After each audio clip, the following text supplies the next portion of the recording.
എന്നേക്കാളും മിടുക്കനല്ല എൻ്റെ മകൻ, അല്ല എൻ്റെ അത്രയും പോരാ എൻ്റെ മകള് എന്ന് നിങ്ങൾക്ക് ആർക്കെങ്കിലും നമുക്ക് തോന്നുന്നുണ്ടെങ്കിൽ നമ്മുടെ മിസ്റ്റേക്കാണ്. നമ്മളൊക്കെ വിറ്റ കാശ് അവർ പിള്ളേരുടെ പോക്കറ്റ് കിടപ്പുണ്ട്.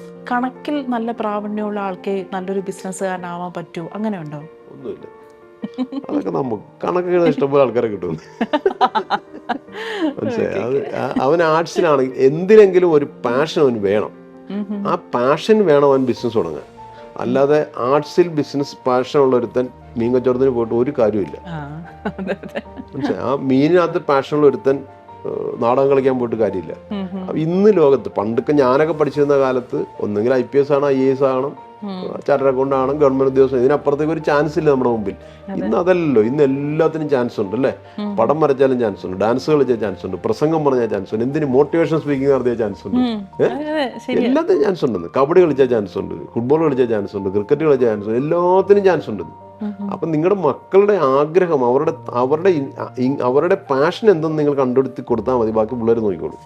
അവർക്ക് അതിനുള്ള തലയും ഊളൊക്കെയുള്ള പിള്ളേര്, ഒരു സംശയമില്ല. ഇല്ലേ? എന്നേക്കാളും മിടുക്കനല്ല എൻ്റെ മകൻ, അല്ല എൻ്റെ അത്രയും പോരാ എൻ്റെ മകള് എന്ന് നിങ്ങൾക്ക് ആർക്കെങ്കിലും നമുക്ക് തോന്നുന്നുണ്ടെങ്കിൽ നമ്മുടെ മിസ്റ്റേക്കാണ്. നമ്മളൊക്കെ വിറ്റ കാശ് അവർ പിള്ളേരുടെ പോക്കറ്റ് കിടപ്പുണ്ട്.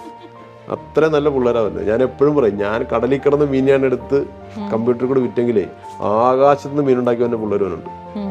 നമ്മൾ ഓരോ ജനറേഷനും വളരെ ഭയങ്കര. എന്നിട്ട് ആ കുട്ടികളെയാണ് നമ്മൾ വില കുറച്ച് കാണുന്നത്. മനസ്സിലായി? ഒരിക്കലും അത് ശരിയായ രീതിയല്ല. അവരെ നമ്മൾ ഉപയോഗിക്കാത്തത് നമ്മുടെ കുഴപ്പമാണ്, അത് അവരുടെ കുഴപ്പമല്ല.